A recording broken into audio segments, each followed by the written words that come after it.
It's the sequel between the Stallions and the Showboats. Birmingham, the 11.5-point road favorite here after they downed Memphis by 19 in the first meeting. Total sitting at 43 here. Forecast looking like 84 degrees and mostly cloudy. 30% chance of thunderstorms and some light winds in Memphis. So let's break this one down. I want to start with Matt Corral and the Stallion offense. Assuming Corral starts, we think he will, with Skip Holtz taking turns here.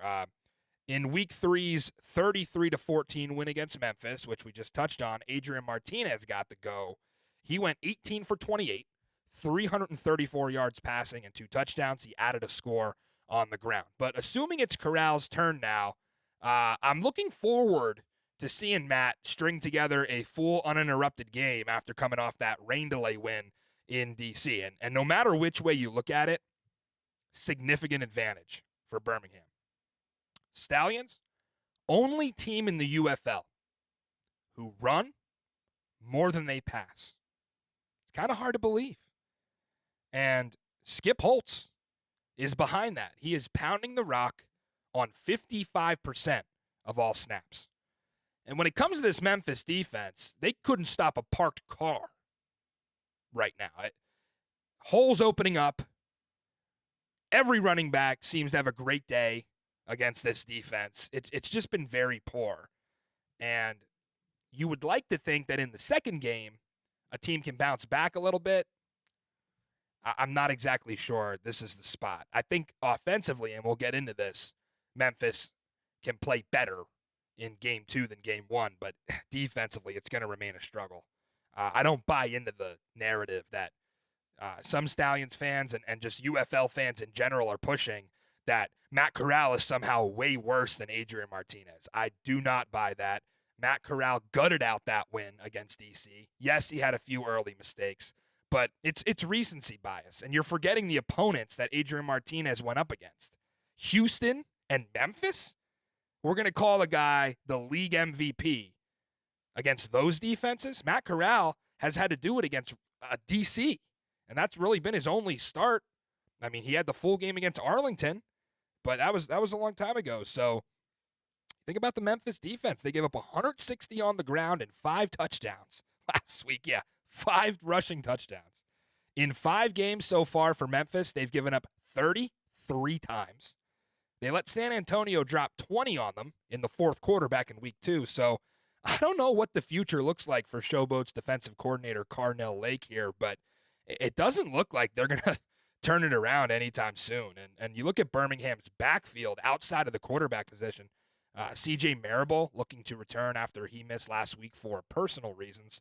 Ricky Person and Larry Roundtree did just fine in his absence. I think much like the quarterback situation here, Birmingham is just deep, and all 3 of these running backs are really interchangeable. I do expect Marable and Person to get the rotation against Memphis since Roundtree is a fairly new signing. But I saw a tweet the other day, and I got to call it out. People are too simple-minded saying, oh, Birmingham is the 5-0 USFL champ, Arlington the 0-5 XFL champ. Tell me which league is better. What are we doing here? Are we really pushing that narrative when the Birmingham Stallions get 60% of their offensive production from players who never played a snap in the USFL the last 2 years? These are new additions. And yes, Birmingham is the class of the conference, but we're not doing that. We're not doing that. Absolutely not. This is a new Birmingham team, same coaching staff, I'll give them that. But they haven't quite been tested. They were tested against DC, but they haven't quite been tested to the level that they will be coming up here at the end of the season, including this week. Large edge to the Birmingham offense here. I think they drop 20 by half again. They're going to ride a strong ground game. And if they do feel like letting Corral drop back and sling a little bit, quarterbacks are completing 72% of their passes against this Memphis defense. You watch the Memphis tape against St. Louis, they were gashed, absolutely gashed by A.J. McCarron and company. So, again, no faith in the Memphis defense here, and that's why I'm kind of foreshadowing the over might be a good play in this case. Let's flip sides of the ball. More of the same for Memphis offensively. It's just it's a very grim outlook. And Case Cookus should be back after a week off. I think he, maybe took some rest, got to cough up some dirt, pick some turf out of his skin, and now he's going to be back. But the bad news for Case is that the Showboats just gave up 7 sacks last week to Michigan. And this continues to be the worst offensive line in the UFL. They have given up 25 sacks in 5 games.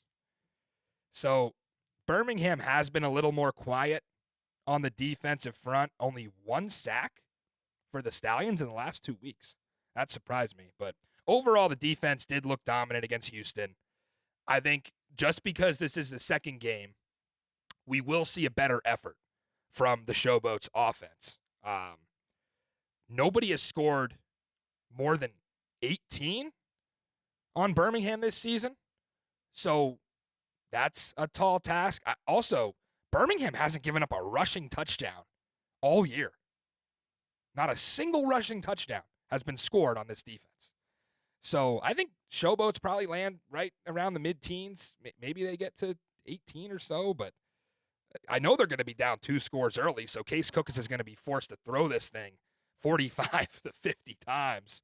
He's going to take sacks, and he's going to get picked off, but I think he has a couple of big plays in his pocket mixed in there, and they can't run the ball to help him.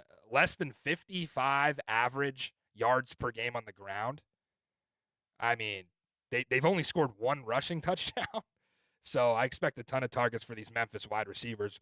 We'll see what they do with them. We've seen some flashes from a guy like David Davis and Jonathan Adams, Vinny Papali. So it's a respectable enough receiving core. But the Stallions, for me, Zook, are the runaway pick here. I think they're set to drop 30 again. Memphis, get me a score or 2. I think that's fair to say, and maybe a couple Matt Conklin field goals. This is enough to make a run at the over 43. I think the total is way too low here. I'd rather take the over than lay 11.5 with Birmingham, assuming that they're going to rest some starters in the second half like they always seem to do, and you might leave things open for a weird backdoor cover of some sort. So, Zook, we know who you're taking here, but the question is, do they cover, I guess, at this point? We may get to that later. I'm definitely taking the ponies.